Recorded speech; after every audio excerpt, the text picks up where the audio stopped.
تەوەرێکی گرنگە سەبار بە ڕۆژی جیهانی کرێکارە. ئێمە دەستپێک پیرۆزبیان ڕۆژە لە تەواوی کرێکارانی جیهان دەکەن. ئێمە دەکەین کە لەم ڕۆژەدا لەم ساڵدا ئاورێک لە کرێکاران بەگشتی بێتەوە ئەو کێشە و گیرروگرفتانە ئەو کەمتەرخەمیانە ئەو ناڕەحەتیانی کە کرێکار بەگشتی سەر ئاستی جیهاندا پێیدا تێدەپەڕەن چارەسەر بکرد تایبەتی کرێکارە بیانەکان تایبەتی ئەو کرێکارانی کە ماف و حەقی خۆیان پێ نادرێت. ئاکە ئێمە بۆمە بەست ئەمڕۆ گفتوگۆ دەکەین لەگەڵ زۆر بەڕێز فاروق محەممەد ئەندامی لەقی سندیکای کرێکارانی کوردستان بەڕێزیان ڕاستەخۆ لە ستۆدیۆ لەگەڵمان ئامادەن. کاک فاروق سڵاو لێ بێت ئەم کاتت باش. کاک فاروق زۆر سپاس. کاک فاروق دەستپێک لە ڕۆژی جیهانی کرێکاراندا دەمەوێت پرسیاری ئەو بکەم لە ئێستادا دۆخی کرێکار بەگشتی لە هەرێمی کوردستاندا چۆنە؟ سەرەتا سپاسی ئێوەکەم پیرۆزبایی لە کرێکارانی کوردستان و جیهانەکەم بە بۆنەی ئەم یادەوانەیە. هیوادارم گوزەران و ژیانی کرێکاران و سەلامەتیان پارێزراو بێ. بەنسبەت ڕەوشی کرێکاران لە کوردستانە بەگشتی ڕەوشی ژیانی کرێکاران خراپە بەهۆی ئەو بێکاریە کە ڕێژەیەکی زۆر لە شارەکانی کوردستان گەنجی خوێنەوار و نەخوێنەوار کە کاری کرێکاریەکەن زۆریان بێکارن. ئەمە لەلایەک هۆکارەکەش یەگەڕێتەوە بۆ زۆر لایەنی سیاسی و ئابووری و کۆمەڵایەتی. لایەنی سیاسیەکەی وەیە کەوا جۆرە حسارێک بەڕاستی لەسەر کوردستان هەیە. پرۆژەکانی کوردستان زۆر خاوە، بە تایبەتی سلەیمانی زۆرەها پرۆژەکان وەستاون، زۆریان هەنێکی خاوەن کارەکان بەهۆی پێنەدانی سلفە و مافەکانی خۆیان ئەگەر پارە نەبێ لە بازاڕە و پارە نەبێ لە پرۆژەکان ئەوەستێ لە کارەکەوێ و کرێکارەکانی پێکارە بن. ئەو فترە زۆری کەوا موچە نائیرا ینی قەیرانێکی بێکاری و بێبازاڕی دروست کردبوو لە کوردستانە. ئەوانە هەمووی هۆکارن و گەلێ هۆکاری تریش کە مەسەلەی هاتنە ناوەوەی کرێکاری بیانی کە زۆربەی شوێنکارەکانی کرێکاری خۆماڵیان کردوتەوانێ ئەویش هەر هۆکاری هەیە. هۆکارەکەی وەیە کەمتر پارە وەرەگرن، کەمتر کرێکار وەرەگرن بیانیەکان ئەتوانن قەنەعەتیان هەیە بەو ژیانەی کە بە شێوەیەکی کولەمەرجی ئەیبەنە سەر لە پێناوی کۆکردنەوەی ئەو مانگانەی کە وەری ئەگرن و دوای سپی ئەکەنەوەی نرنەوە بۆ کەسوکاریان. ینی کرێکارێکی بیانی مانگی بە 400 دۆلار ئیژەکە لە کارگەی ئاسنتوانەوە دروستکردنی ئاسن لەبەر کوورەیە کە زۆر زەحمەتە کە کرێکارێکی کورد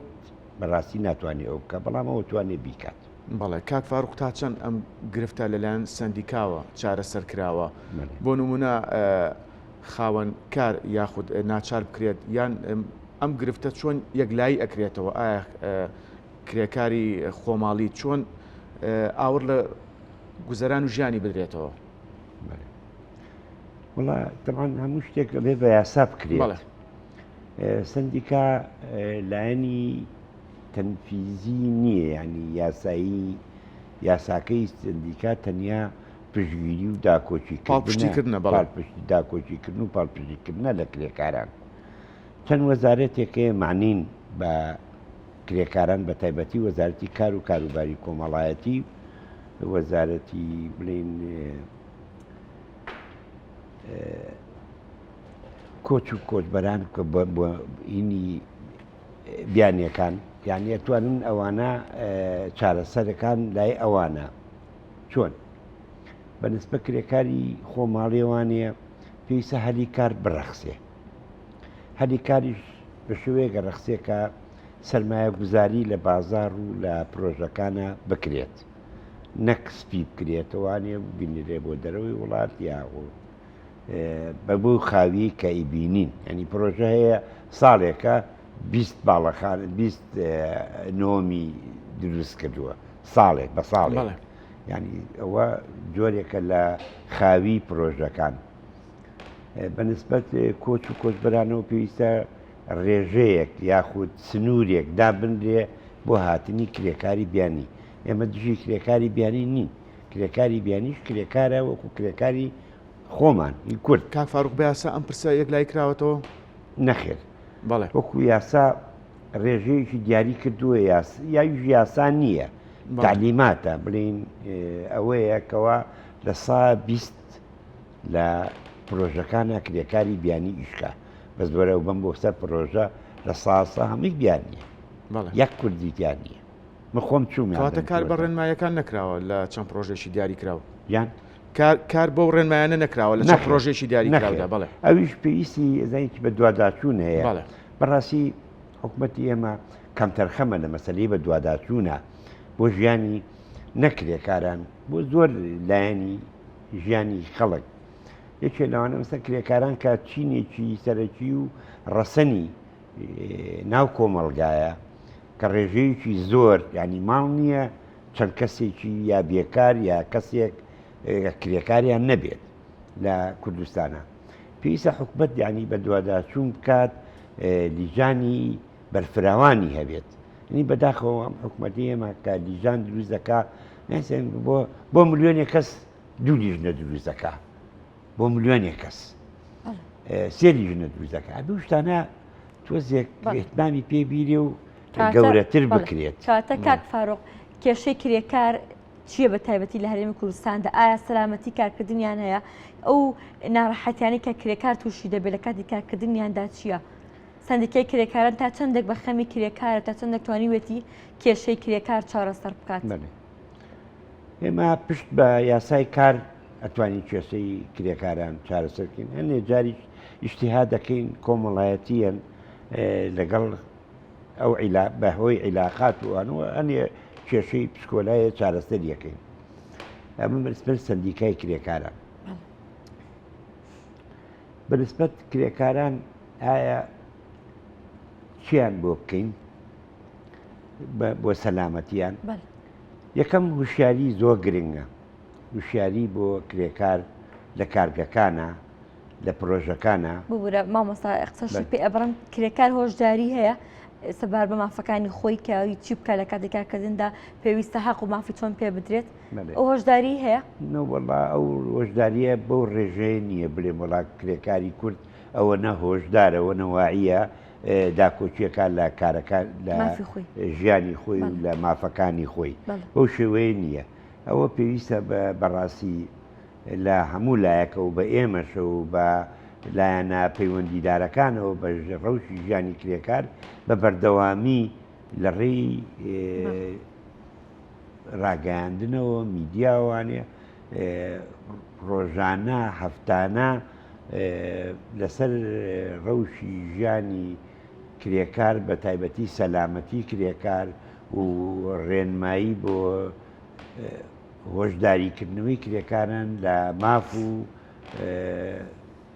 حقوقی خۆیان ینی ئەوە بە بەردەوامی ئەبێ هەبێ یعنی ئێمە فریا ناکەوین ئێمە فریایەوە ناکەین ئێمە ئەو شتانەی کە ئەو هۆشداری کە ئەیینە و دەورەتانەی کەینەوانەیە بەڕاستی لە سەر ئاستی ئەو ژمارە زۆرەیە فریا ناکەوین بەستە لە لیژنەکان کە لیژنەتان زۆر کەمە هەڵتاندا ژماری لیژنەکان زیادکەم بۆی باشتر ڕاقبرن بەس ئێمە هەوڵی ئێمە کادرمانەیە ئەنداممانەیە خەڵکی خۆبەخشمان هەیە خەڵکی دڵسۆزمان هەیە بەڵام لیژنەکە نییە یعنی خۆ من ئەگەر من کەسێ بم بچم من چەند ساڵێک لە لیژنای قایم قامێت خۆم لە لیژنەی زەمان کارم کردو بەس بۆکو تاکە کەسێ یەک لیژنە هەیە ئەگەر دوو لیژنە بێ ئێمە ئەندامیشترە نێرین یعنی ئەو لیژنەیە پێکاتوە لە چەند لایەنێکی معنی لە حکوومەت ئێمەش بەشداریەکەین لەو لیژنە بەڵام ئەو یەک لیژنەی بۆ ئێمە دروست کردووە لە قایم قامێت کە لیژنەی سەلامەتی سەیفتی کرێکارانە ئێمەش یەک نوێ نەرمانە بێت لێوەرە زەعیفە برێ ئەم شارە گەورەیە ناکەوێت کاک فاروق ئەم کارانە تەنیا بە لیژنە ئەکرێت ناتوانن لینکێک لە نێوان کرێکارەکان و گولانە پەیوەندیدارەکاندا دروستکەن بۆی کە بتوان لە بوونی هەر کێشەیەکدا خوان پەیوەندیتان پێوە بکەن خوان ئێوە ئاگادار بکەنەوە ئەم کارانە تەنیا بە لیژنە ئەکرێت هەڵتان نایەوەکە لەو بوارەدا لینکێک دروستکە پەیوەندیەک دروستکەن لەگەڵ کرێکارەکاندا هەر ئەبێت لیژنە بیکات بەڵێ ئەرە بێت لیژنە بێت لیژنەکە حکومیە ئێمەش لەگەڵ حکوومەتە لەو ئەچینە ناو ئەو مۆزوعەوە بەڵێ. ئێمە وەکو سربەخۆ خۆمان لە یاسا ڕێکەمان پێ نایە مەسەن تا کۆچینە کارگەیەکەوانەیە چەندەها تەکلیف و کتاب و نووسرا و نووسرابەرە بۆ ئەوەی بچینە کارگەیەک بەڵێ. جاروە خاون کارگەکاڵێ نایڵم کەنی هێشت خۆ ئێمە ناتوانین ڕێچکەی یاساکە پشتێنین چینە ناو شوێنەکە و بە زۆر بەڵێ إلا بێ و ڕێگە پێدراو بیت بەڵێ کاک فاروق هەمومان بیستومانە بەڵێ. کرێکارێک لە باڵەخانەیشی بەرز ئەکەوێتە خوارەوە بەداخەوە گیان لە دەزایە یاخود بریندارە بێ یاخود ناتوانێت لە داهاتووە کار بکات لێرە پرسیارەکەم بە دیاریکراوی سندیکا فشارەکانی لەو بارەوە بۆ سەرلایەنە پەیوەندیدارەکان بەچی گەشتو بۆ ئەوەی بیمەیەکی تەندروستی هەبێت سەلامەتی بڵێ لە داهاتوودا کە ناتوانێت کارکە یاخود گیانی لە دەستداوە بەڵێ بە پێی یاسای دەستەبەری کۆمەڵایەتی هەیە بەڵێ کە کرێکارە بێ دەستەبەر کردیانی زەمان بکرێت بەڵێ ئەگە کرێکارێک لە کاتی کارکردنا کەوتە خوارەوە یا تووشی کارەساتی بوو یا مردن بوو یاخود باری تەندروستی تێکچوو کە درێژخایان بێ بکەوێتوانە دەمان ئەگەر دەستەبەری بۆ کرابێ و کرێکارە ئەوە خانەنشی نەبێت ئەگەر بۆی کرابێ وی مشکلەکە لەوایە مەسلەی دەستەبەرکردن و نەدەستەبەرکردن یعنی ئەگە تۆ زەمانبی ئەگە تووشی کارەساتێبی حقوقە هەیە بەڵام ئەگە زەمان نەبی توش هێچ کارەساتێبی حقوق نییە مشکلەکە لەوایە بۆی مەفروسە ئەو یاسایە ڕێگەی بەوە باە کرێکار